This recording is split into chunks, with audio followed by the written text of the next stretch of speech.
Hi everyone, Sam here, giving you another update. What's June of my senior semester. So today marks the end of week 8, halfway through the senior semester. Yay!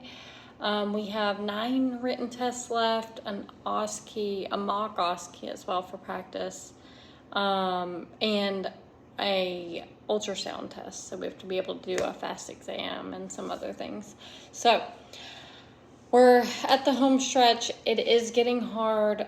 Some people are kind of on the bubble on if like one test could make or break them from here, because maybe they did poorly on EMED or surgery, or those are pretty much the only two that really get people, I believe. A GU maybe, but I'm not sure. We only have 2 tests. We've had one already. We have the other one next Friday.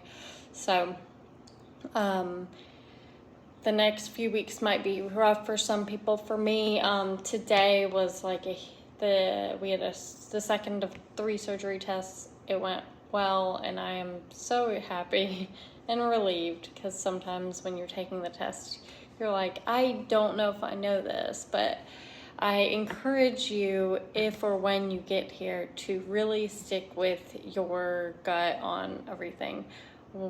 Most of the time, if I change an answer, it's changing it to wrong. Sometimes it's from wrong to wrong, but it hurts when it's from right to wrong, and then I'm just sad. Sorry, I probably look like a hot mess because I had my hair down, but it is San Antonio, so I pulled my hair up in the middle of class because it's pretty warm. Also, we got our orders probably, I want to say beginning of last week, and I already did my travel voucher. I'm only doing a PPM because I'm only taking what I can take back in my car, because all of my stuff is there. If you're getting ready to come here, I'll be putting a few things on, furniture items, on the Facebook hopefully soon, ish, for those of you that are coming to the August class. So we do have one person that's already recycling. It is a non-academic. They chose to recycle because they have some other things going on outside of the classroom. So they can hopefully get everything cleared up, and next semester focus better. As of right now, I don't know of any academic recycles, which is good, because we finished dermatology. I think that's the only one we've completely finished so far. I will say, I think some people are hitting burnout. I would say, I don't know if it's burnout or a combination of burnout and the itis, the senioritis type thing, but it is imperative when you get to this moment to stay focused. A lot of people take Friday nights off. Totally cool. Some people take other days off, like whatever works with your schedule and your family. But you do have to stay focused. I know some people that are really needing a good grade on 1 or 2 more tests, and if anybody's like me, the stress from like knowing I have to do well on something can potentially make me do worse, because I spiral about it. So hopefully, if you get to this point, you stick to whatever you were doing, stick to your schedule, and stay focused, and you'll make it through. Just keep doing what you're doing. Sometimes for one class, you might adjust a little bit, because some classes do have a little bit different around them, sort of thing. I do want to say congratulations to all of you that got selected recently. I've heard from a couple of people or I've seen a couple of names, and super, super proud and excited for you guys. If you're on the alternate list, also, I would say keep your phone number, don't change it, and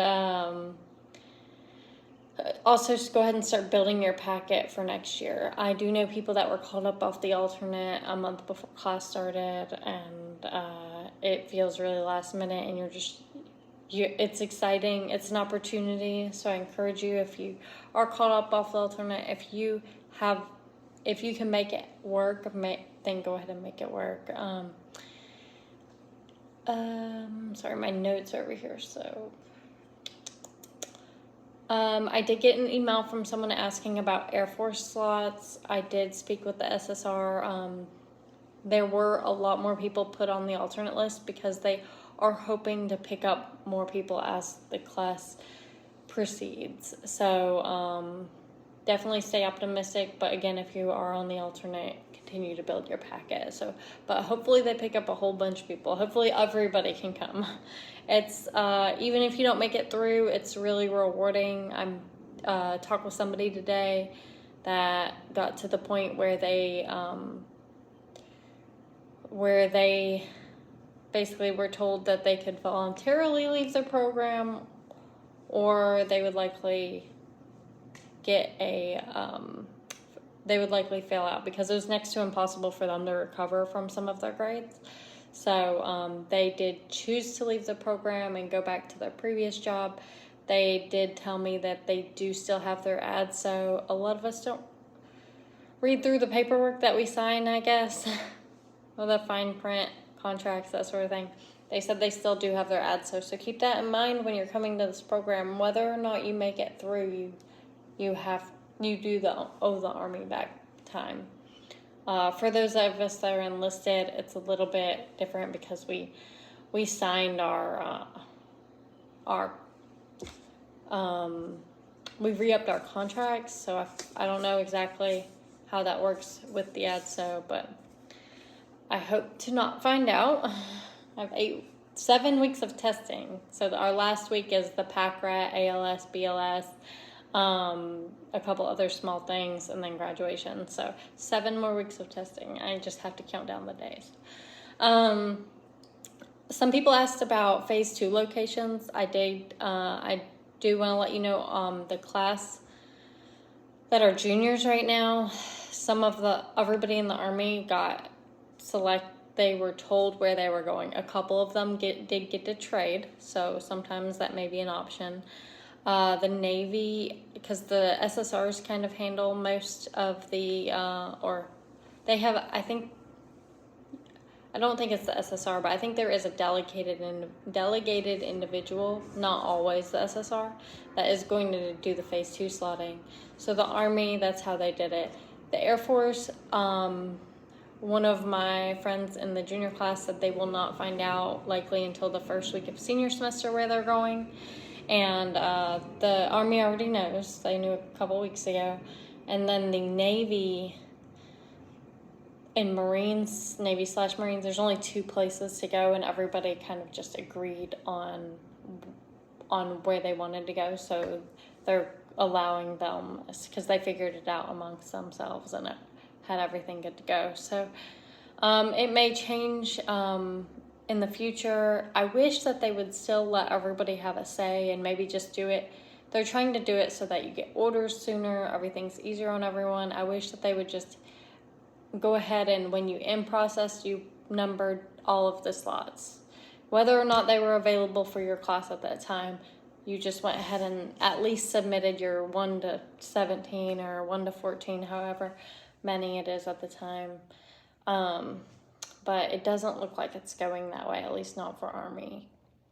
I also talked to one of the SSR's senior service reps about the Coast Guard one, about commissioning. I haven't talked to the others because I just saw the Coast Guard one and spoke to him. But he said that he is working currently on the Coast Guard, the memorandum or what, ALARACT or whatever has to go through the Coast Guard, I'm not sure, in order to start the commissioning upon arrival. He said that each service will write separate ones, so it may depend on your service on what happens to you when you get here. He said the Army is likely going to be commissioning you when you arrive here if you have a bachelor's degree. If you do not, you will likely commission at the end of phase 1 when you receive your bachelor's degree from UNMC. So that is good news for most. I know maybe not for those that aren't getting a bachelor's degree, but a like anything in the military, every officer has to have a bachelor's degree, so it makes sense. And then you would, if you do fail out of the program, you would revert back to your enlisted rank. So that's something else to, stay focused on. So if you don't want to go back to your enlisted rank or enlisted position or occupation. So he said there's more to follow. He said it probably won't be done this year. And if we're in the program, it may not impact us while we're in. If it was to sign into it when I was in phase 2, it may not even affect me because it may only affect those that are arriving. He said there's still so much up in the air, so none of what I'm saying is definite, or none of what I'm saying is absolute. So I'm just sharing tidbits to you guys that I have heard. So that's about all I have this time. I feel like there was something else I was going to talk about, but I should write these things down throughout the month when I think of them.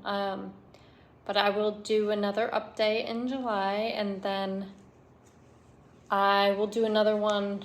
I will likely do another one in August, probably my last weekend before graduation, and then the one in September will probably wait until after I start phase 2 so that I can kind of give everyone a few tidbits from starting phase 2, hopefully. I will say I already got my white coat, and it's got my name on it. It does not have our PA logo on it. These are for sale on the Square site. And my white coat's ready, and I already ordered scrubs. I was already told by the other people that are already at my phase 2 location at Fort Liberty that we wear scrubs pretty much every day, but when you are in the surgery rotation, you do have to wear the hospital scrubs, and you have the option to wear the hospital scrubs all the time, but I was gifted a pair of figs and I love them, so I think I'm going to continue with them for now. So if you guys have any questions, please email me, reach out to me if you have any concerns, or you get here and you feel lost and you just want to reach out to somebody. I'm always available, even when I'm not here anymore. So congrats again to all of those people that made the list, and I'll talk to you guys again next month. Bye.